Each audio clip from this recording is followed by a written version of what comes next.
Hello students, welcome to Chemistry by RS ma'am. नमस्कार parents and educators. आज के इस वीडियो के थ्रू मैं डिस्कस करने जा रही हूं about how to solve questions related to molecular formula and empirical formula. Question में हो सकता है इनके परसेंटेज कंपोजिशन एलिमेंट्स इन सब का इंफॉर्मेशन हो, मोलर मास गिवन हो, एम्पेरिकल मास पूछ रहा हो या फिर n का वैल्यू पूछ रहा हो, मल्टीप्लाइंग फैक्टर पूछ रहा हो। इन सारी चीजों का एनालिसिस कैसे करते हैं, क्वेश्चन के आंसर तक पहुंचने का वे क्या होगा, थिंकिंग का प्रोसेस क्या होना चाहिए इस पर्टिकुलर क्वेश्चन को सॉल्व करने में, इन सारी बातों का डिस्कशन अभी होगा।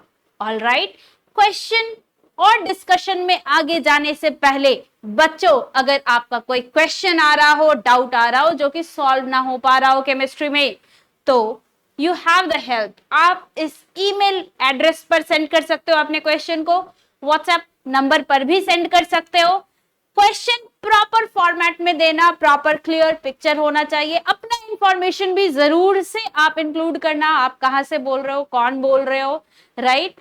आपको आंसर विद इन 24 आवर्स मिलेगा। ऑल राइट, डाउट्स होते हैं बच्चों के, कई डाउट्स होते हैं, आप चेक करके देख लो, विद इन 24 आवर्स आपको आंसर मिलेगा ही मिलेगा। ऑल राइट, ठीक है।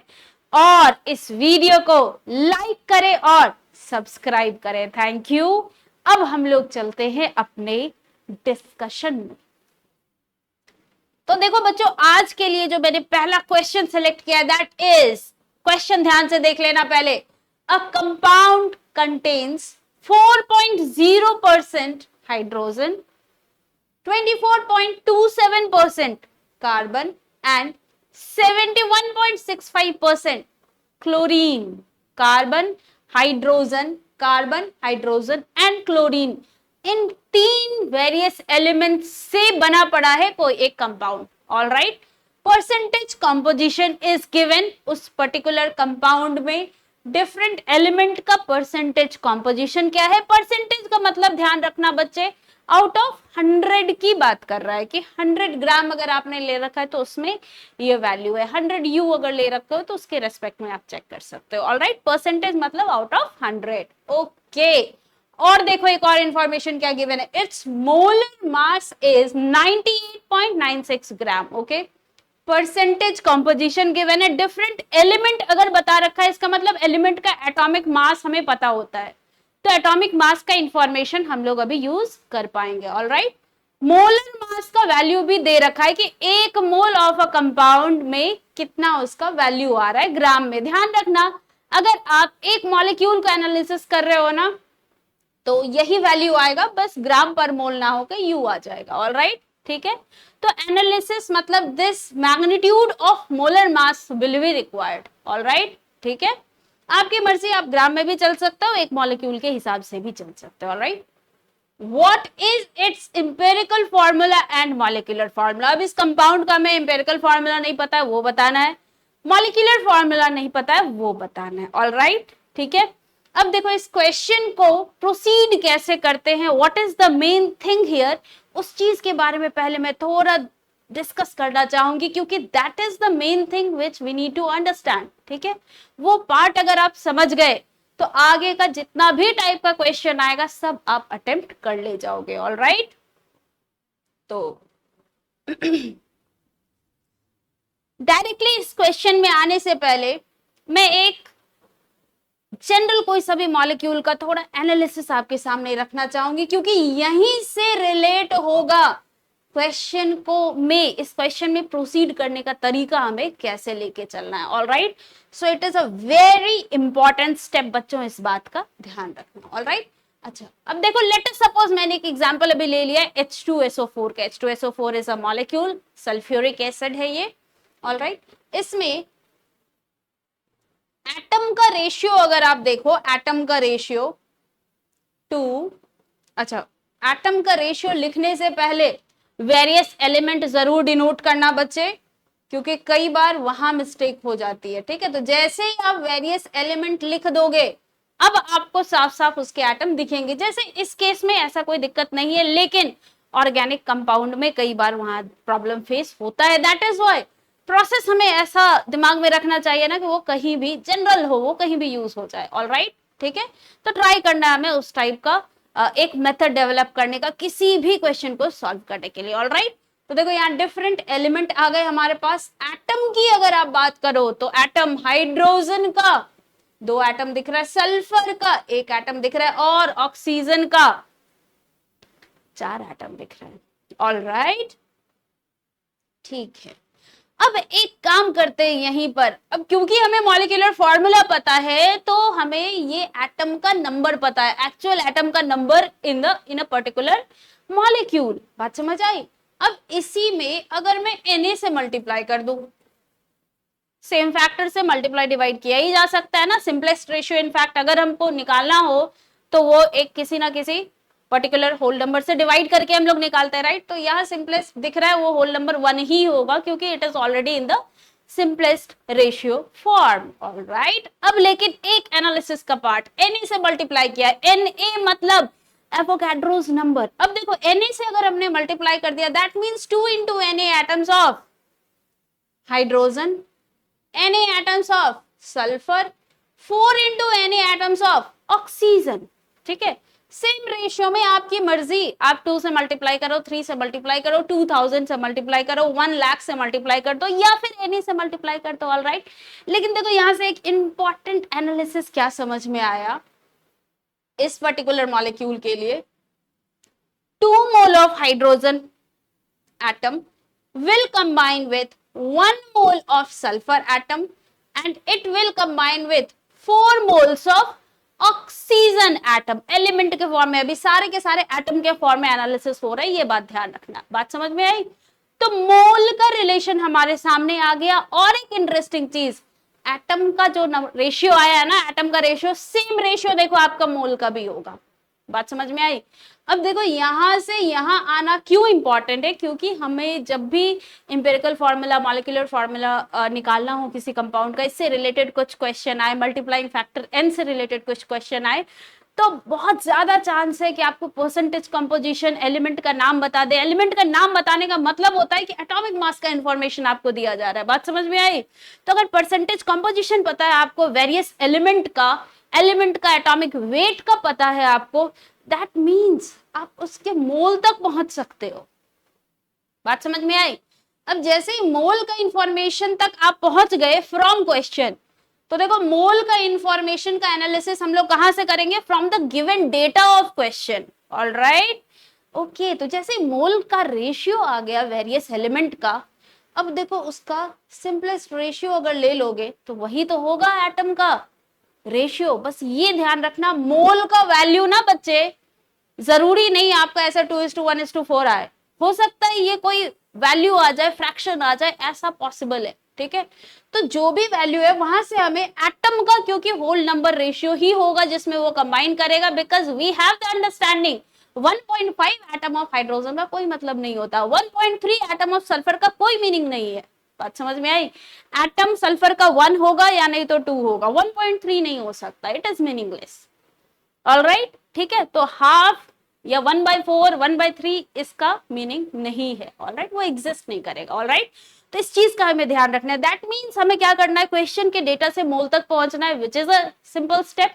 मोल का जो भी रेशियो आएगा हमारे क्वेश्चन में, जो भी मोल का वैल्यू आएगा, उसका ऐसा आपस में हमें ये चेक करना होगा कि उसका सिंपल होल नंबर रेशियो क्या है, और वो जो भी आएगा वही होगा एटम का रेशियो, और एटम का सिंपलेस्ट रेशियो आएगा बच्चे, ये ध्यान रखना।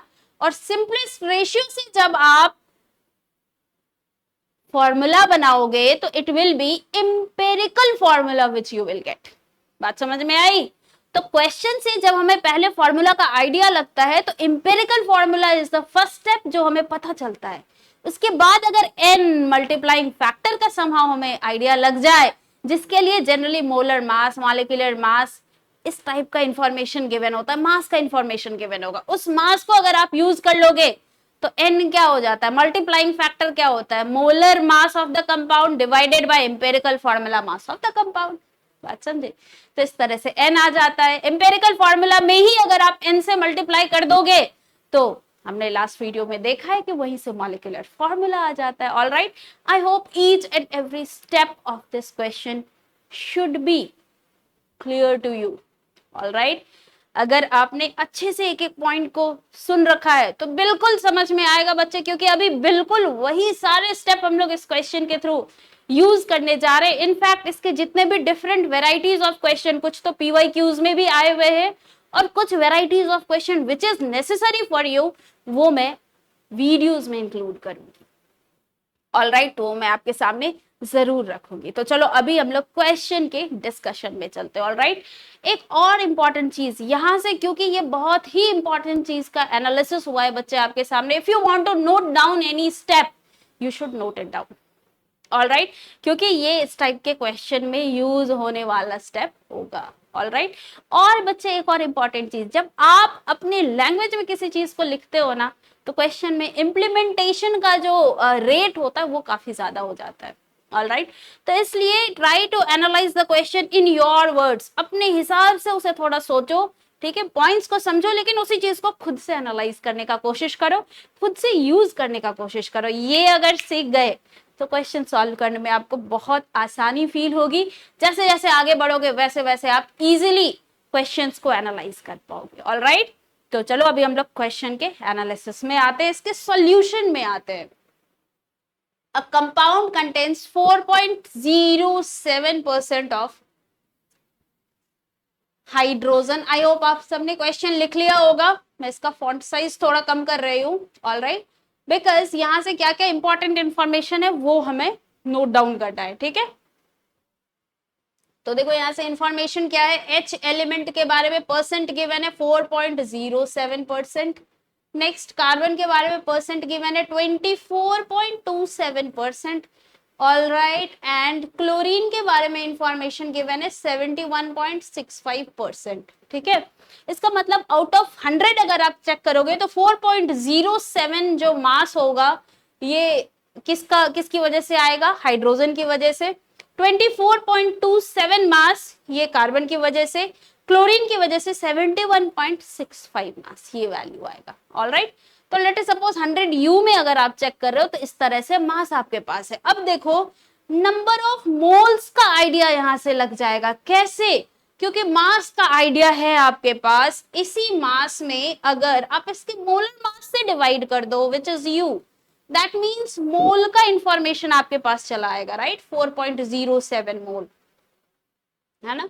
बिल्कुल इसी तरह यहाँ पे क्या वैल्यू आ रहा है हमारे सामने, मोल्स का इंफॉर्मेशन आ रहा है। राइट, ठीक है। बिल्कुल इसी तरह कार्बन का मोल्स वैल्यू कितना गिवन है 24.27 आउट ऑफ 100। ओके, इसका मोल निकालना है तो डिवाइडेड बाय 12 कर दो। डिवाइडेड बाय 12 जैसे ही आप करोगे तो ये वैल्यू देखो आपको 2.02 के आसपास आ जाएगा। ऑल राइट, और क्लोरीन 71.65, मोलर मास इसका क्या होगा 35.5, तो डबल इज 71। ये भी वैल्यू आपका ऑलमोस्ट में 2.02 के आसपास आएगा। तो देखो आपको साफ साफ दिख रहा होगा मोल्स का वैल्यू यहाँ पर फ्रैक्शन में आ सकता है, पॉइंट में आ सकता है। बात समझे। अब यहां से क्या इंपॉर्टेंट है, यहां से इंपॉर्टेंट है सिंपलेस्ट रेशियो में आओ, क्योंकि ये जो सिंपलेस्ट रेशियो होगा मोल का वही रेशियो होगा हमारे एटम का सिंपल होल नंबर रेशियो। पहले सिंपलेस्ट रेशियो निकाल लो, मोस्ट प्रोबेबली यही होल नंबर रेशियो आ जाता है। अगर वो होल नंबर में नहीं आया then we need to convert. All right, तो यहाँ पे चेक कर लेते हैं। तो अब देखो होल नंबर में कन्वर्ट करने के लिए क्या करना होता है कि भाई जैसे यहाँ हमारे पास 3 मोल का डेटा आया, CH एंड Cl के लिए। H का मोल ये है, C का मोल कार्बन का मोल ये है, Cl का मोल is 2.02। अब सिंपलेस्ट रेशियो निकालने के लिए क्या करना होता है ना बच्चे, जो भी सबसे छोटा वैल्यू दिख रहा है यहाँ जो कि दिख रहा है हमें 2.02, उसी सबसे छोटे नंबर से, स्मॉलेस्ट नंबर से सबको ही डिवाइड कर दो। ऑल राइट, ध्यान रखना। तो 4.07 डिवाइडेड बाय 2.02 ये वैल्यू किसके लिए आया भाई, हाइड्रोजन के लिए। कार्बन के लिए 2.02 डिवाइडेड बाय 2.02 1 हो जाएगा। क्लोरीन के लिए 2.02 डिवाइडेड बाय 2.021 हो जाएगा, राइट। तो देखो यहाँ 1 आ गया, यहाँ 1 आ गया, ये ऑलमोस्ट में होल नंबर रेशियो नियरेस्ट में आ जाएगा 2। बात समझे? तो जैसे ही ये हमारे पास आ गया, दैट मीन्स अभी simplest ratio already whole number में दिख रहा है, यही से फॉर्मूला बना दो। तो H होगा 2, C होगा 1, Cl होगा 1, तो CH2Cl ये क्या आ गया हमारा एम्पेरिकल फॉर्मूला। बात समझे? तो सबसे पहले हमने क्या किया, यहां से मोल निकाला, फिर मोल का रेशियो ले लो, क्योंकि वही सिंपलेस्ट रेशियो आना चाहिए।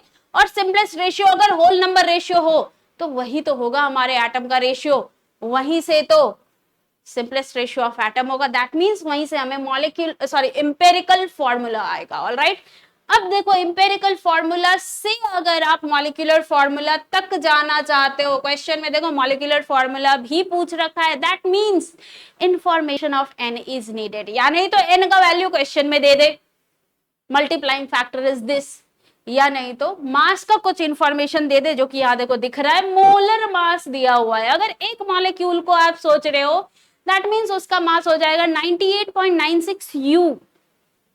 बात समझे? एक मॉलिक्यूल को। अब हमारे पास एम्पेरिकल फॉर्मूला है, ठीक है। इस एम्पेरिकल फॉर्मूला का मास हम निकाल सकते हैं। कार्बन की वजह से 12U, हाइड्रोजन 2 है तो 2U, क्लोरीन की वजह से 35.5U। ऑलराइट, इस वैल्यू में इस वैल्यू को डिवाइड करो, n आ जाएगा। जैसे ही n आ गया, अब आप मॉलिक्यूलर फॉर्मूला की तरफ आगे बढ़ सकते हो, because you have the empirical formula. n से मल्टीप्लाई कर दो, नंबर ऑफ एटम में मल्टीप्लाई करना, ये ध्यान रखना। ऑलराइट, ठीक है, मॉलिक्यूलर फॉर्मूला आपके सामने होगा। तो देखते हैं, क्वेश्चन में गिवन है molar mass 98.96 U. This is what we will be using here, right? All right. तो मोलर मास का इंफॉर्मेशन हम लोग यूज करेंगे 98.96 ग्राम। एंड एम्पेरिकल फॉर्मूला हमारा क्या आया हुआ था, CH2Cl। ओके,